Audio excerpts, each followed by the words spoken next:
Hola, me presento. Soy Milayane Osío y soy estudiante de Derecho. Curso segundo trimestre de dicha carrera en la Universidad Bicentenaria de Aragua. A continuación, voy a defender a través del siguiente video dos temas asignados académicamente de la asignatura Historia y Evolución del Derecho 2, tutoriada por Dulce María Morgado.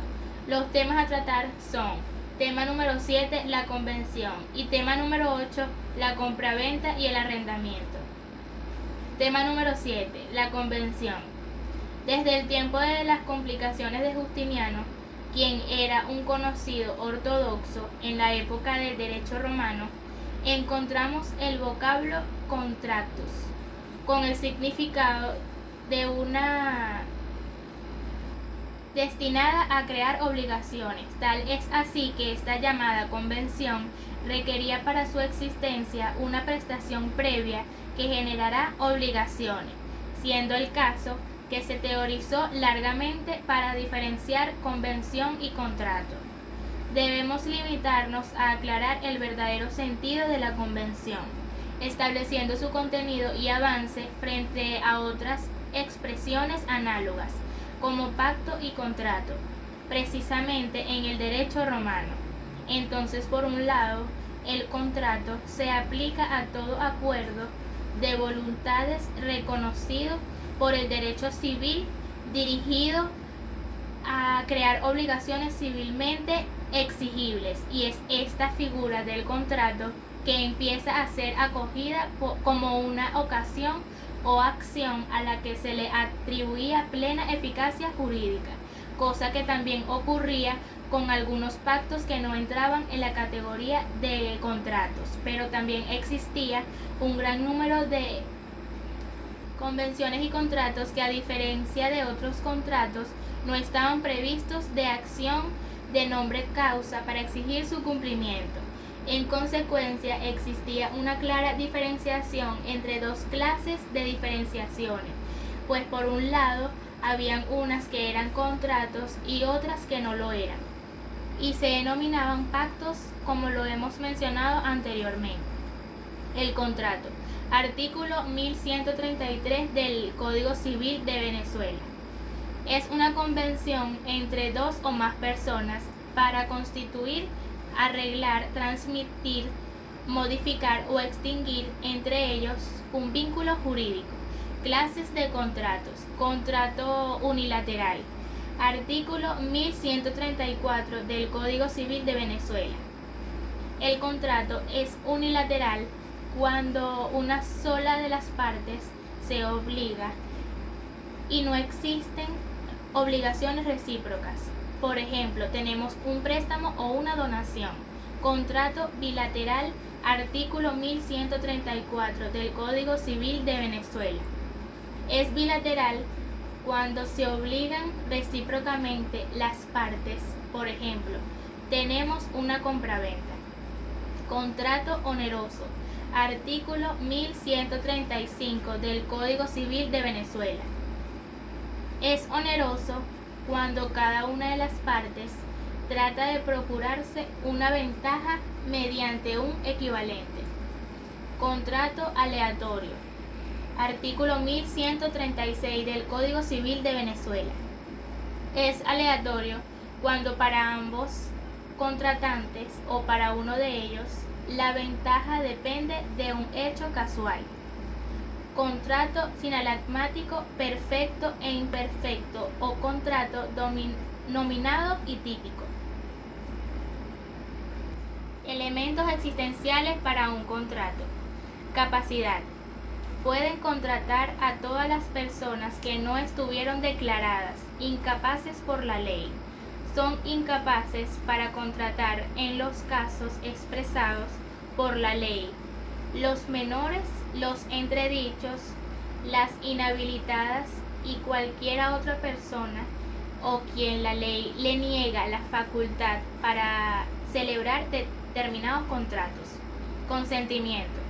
Es aquel cuyo consentimiento haya sido dado a consecuencia de un error, de derecho o de hecho, excusable o arrancado por videncia o sorprendido por dolo.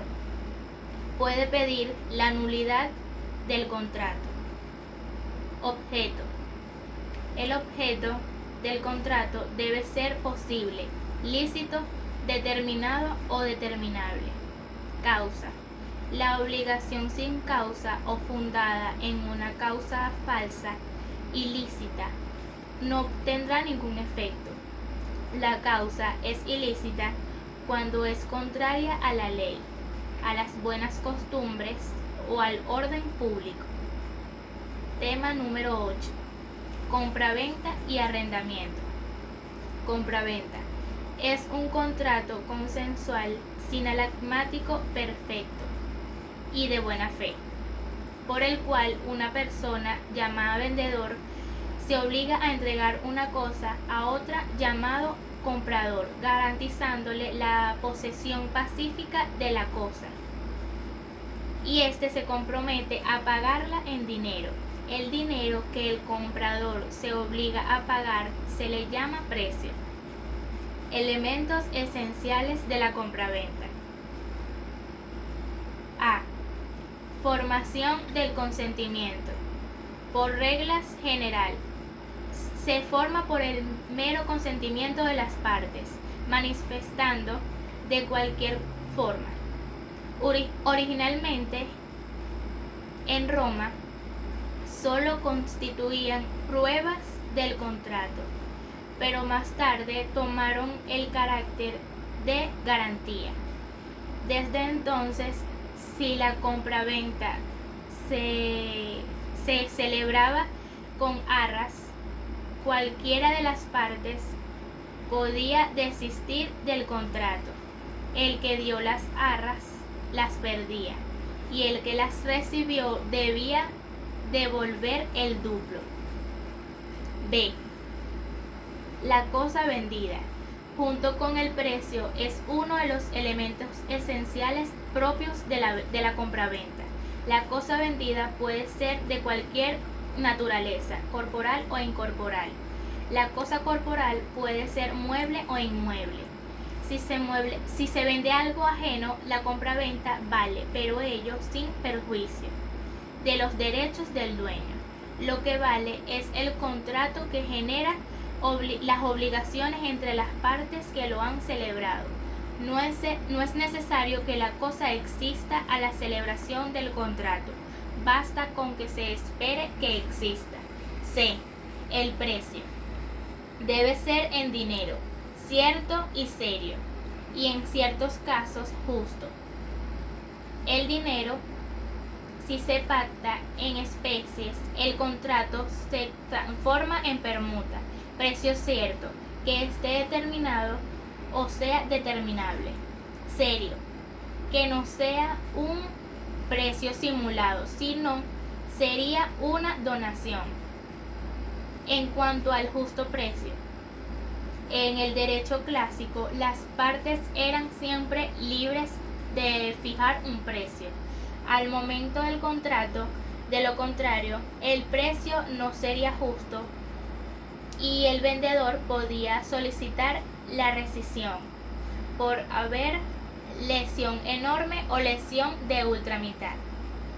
El comprador, por su parte, podía evitar la rescisión pagando lo que faltaba al precio justo. Efectos de la compraventa. Nacen obligaciones para ambas partes. Obligaciones del vendedor. A.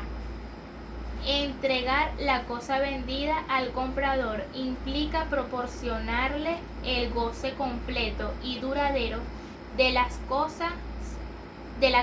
Se hace por una tradición. B. Responder de la evicción. Es la privación que sufre el comprador respecto de la cosa comprada por sentencia judicial derivada de un vicio anterior a la venta.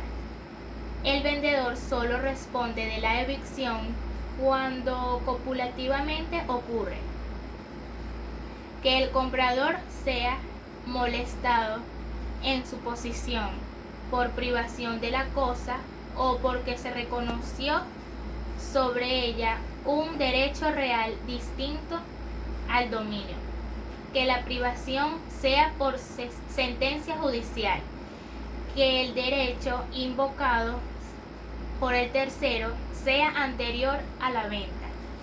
Letra C. Responder de los vicios redivitorios. Estos son vicios graves y ocultos de la cosa vendida. Pero además, los ediles curules establecieron medios de protección al comprador, aún a falta de estipulación. Obligaciones del comprador. A. Pagar el precio.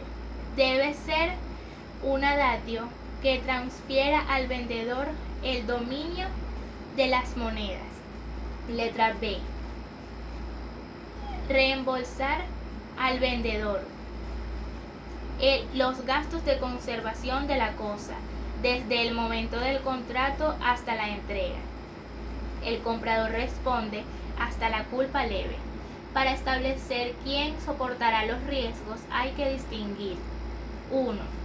Si la venta es pura y simple o está sujeta a aplazo. La pérdida la soporta el comprador, ya que no recibe la cosa, pero debe pagar el precio. 2. Si la venta se celebró pues sujeta a condición, ya que el efecto de la condición suspensiva es suspender el nacimiento del derecho. Si la cosa vendida perece por caso fortuito o fuerza mayor, mientras esté pendiente la condición, el contrato no se entiende perfeccionado por falta de objeto. Los riesgos son del vendedor y no tiene derecho a cobrar el precio. La historia de la compraventa. A través de la historia ha sido uno de los contratos consensuales de mayor uso, desde los comienzos de Roma hasta la actualidad. Gallo establece, concerniente a la compraventa, que para transferir el dominio de las cosas mancipables se requiere transferir una mancipación. Luego, las demás cosas se transfieren por tradición. La mancipación como tal es un simulacro de compraventa. La compraventa arcaica, desarrollada desde las 12 tablas y posteriormente en la República, se presentó bajo dos formas: la compraventa a crédito y la compraventa al contado. La compraventa a crédito consiste en la toma de la prenda a título excepcional contra a quien había comprado una bestia destinada al sacrificio y no había pagado dicho precio. La compraventa al contado, asimismo, podía presentarse de dos maneras: 1. La compraventa al contado de las cosas mancipables, en la cual, con base en un acuerdo previo, el cual no sufría acuerdo jurídico, pero que aclaraba qué cosa y vendía y cuál era su precio. Las partes procedían a celebrar una mancipación. 2. La compraventa al contado de cosas no mancipables. En esta compraventa, el acto solemne de la mancipación reúne tres elementos: A. La entrega del precio. B. La sujeción de la cosa. C. La garantía por evicción del vendedor. Las 12 tablas mencionan para su época la compraventa a crédito, explicada anteriormente. Esta consistía en que en lugar de pagar al momento de recibir la cosa, el comprador prometía pagar a su tiempo. La evolución de la compraventa. La evolución de la compraventa consiste en Esta evolución se presenta en 5 distintas etapas. 1. El acto mancipatio emptio.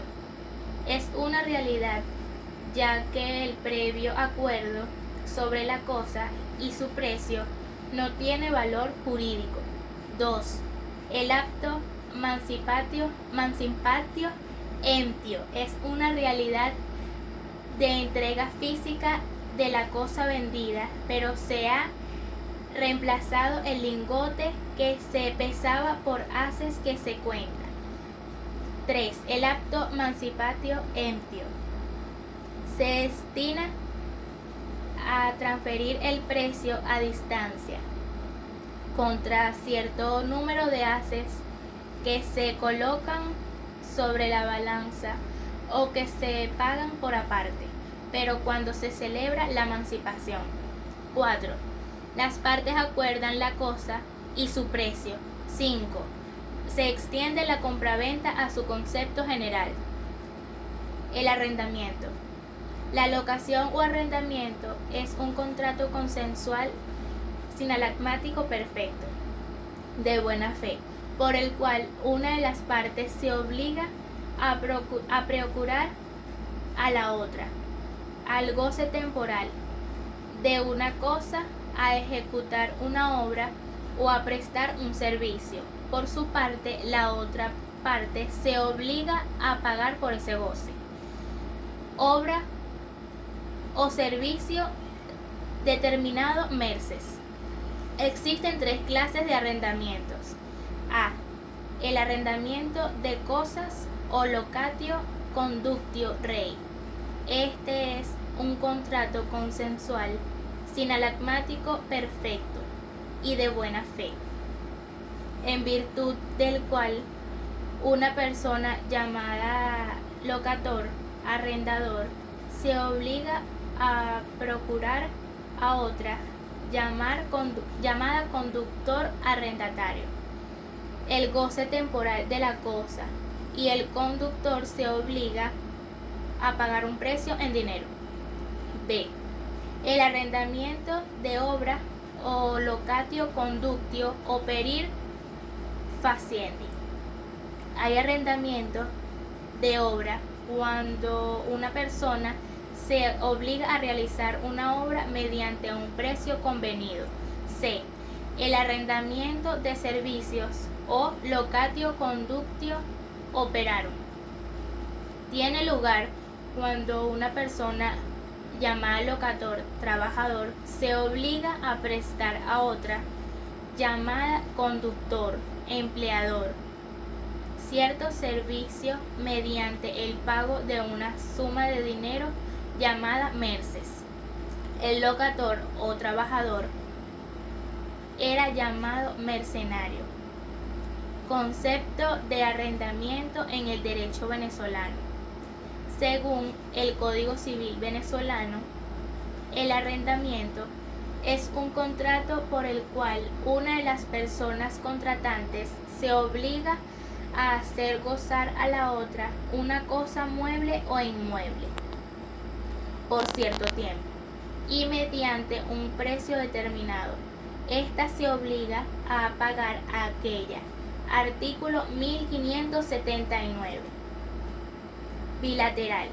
Las partes asumen obligaciones recíprocas, es decir, se requiere del concurso de 2 o más voluntarios. 2. Oneroso. Requisito de la decencia del arrendamiento, de ser gratuito. Degeneraría en un contrato de comodato. 3. Consensual, que engendra obligaciones recíprocas desde el momento de su celebración y se extinguen sucesivamente en el tiempo. 4. Retracto sucesivo, porque las obligaciones se generan y extinguen sucesivamente en el tiempo. 5. Es obligatorio, en el sentido de que no es traslativo de la propiedad u otro derecho real. 6. Origina obligaciones principales, cesión de arrendamiento y subarrendamiento. Hoy en día se entiende por cesión de arrendamiento es la cesión que hace el arrendatario a un tercero llamado cesionario de los derechos que tiene frente al arrendador. En la cesión de arrendamiento y el subarrendamiento tienen las siguientes consecuencias. A. El subarrendamiento es frente al arrendador. Es frente al arrendador. Res inter alios acta, de modo que el subarrendatario viene a ser un tercero que no tiene derechos ni deberes frente al arrendador. De modo del subarrendamiento. B. El canon que debe el subarrendatario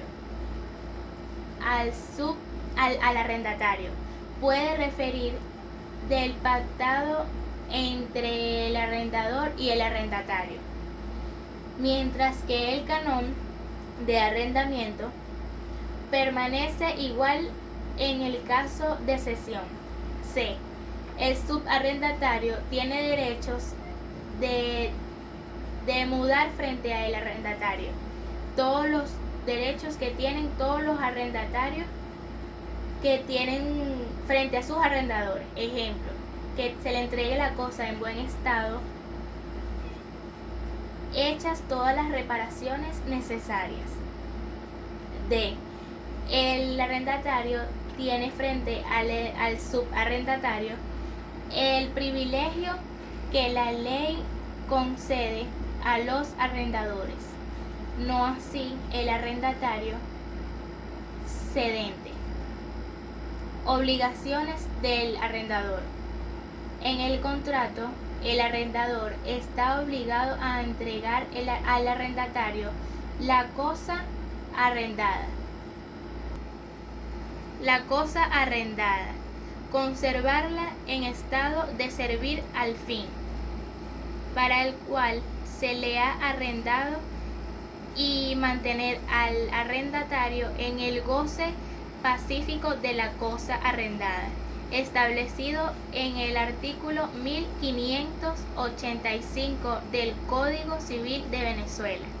Sin embargo, nada impide que dentro de los límites de la autonomía de la voluntad, las partes aumenten o disminuyan dichas obligaciones. Obligaciones del arrendatario.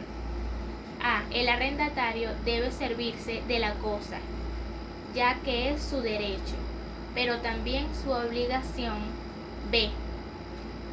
El arrendatario debe servirse de la cosa como buen padre de familia, es decir, debe usarla sin perturbar a los vecinos.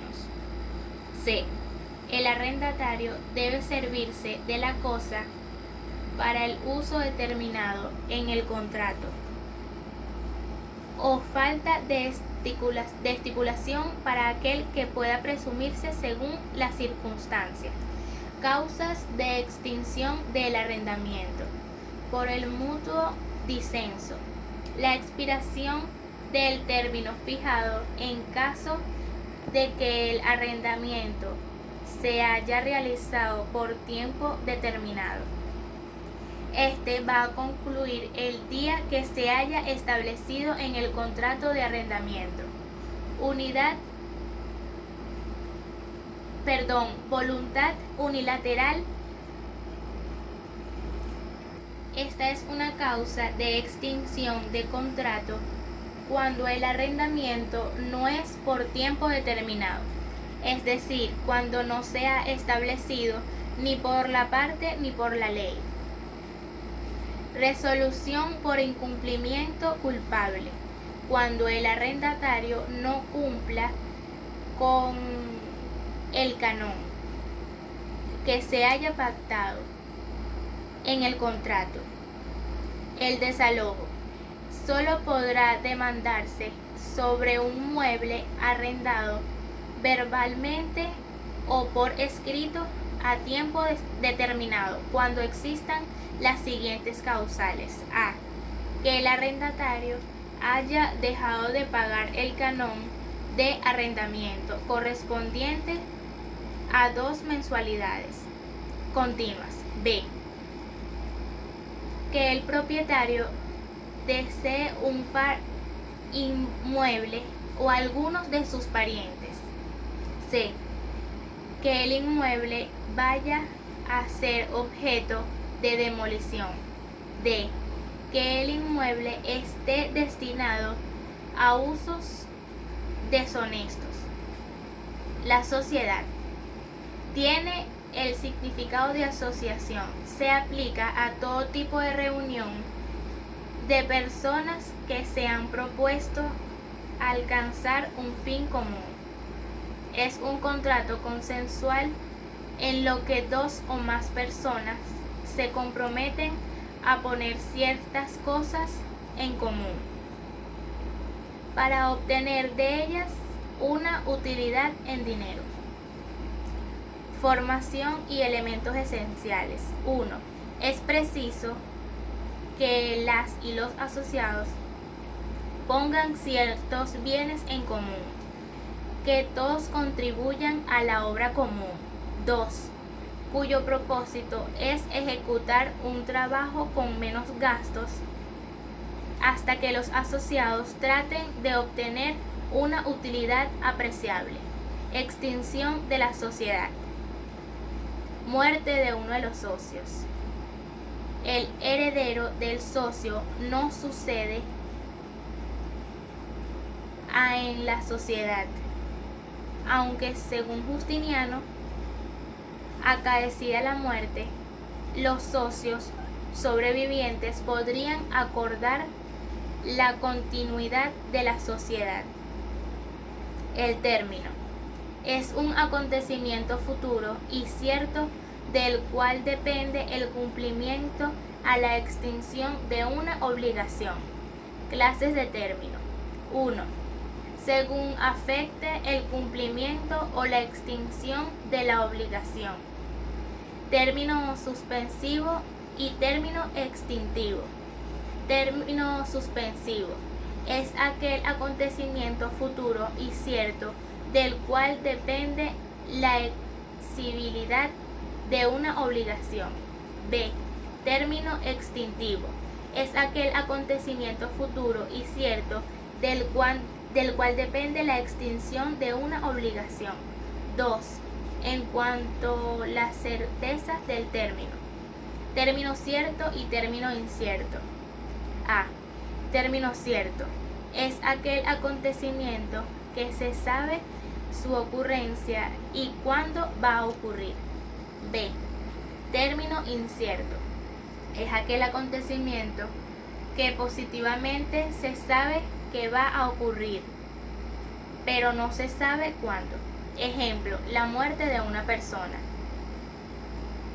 3. Su origen.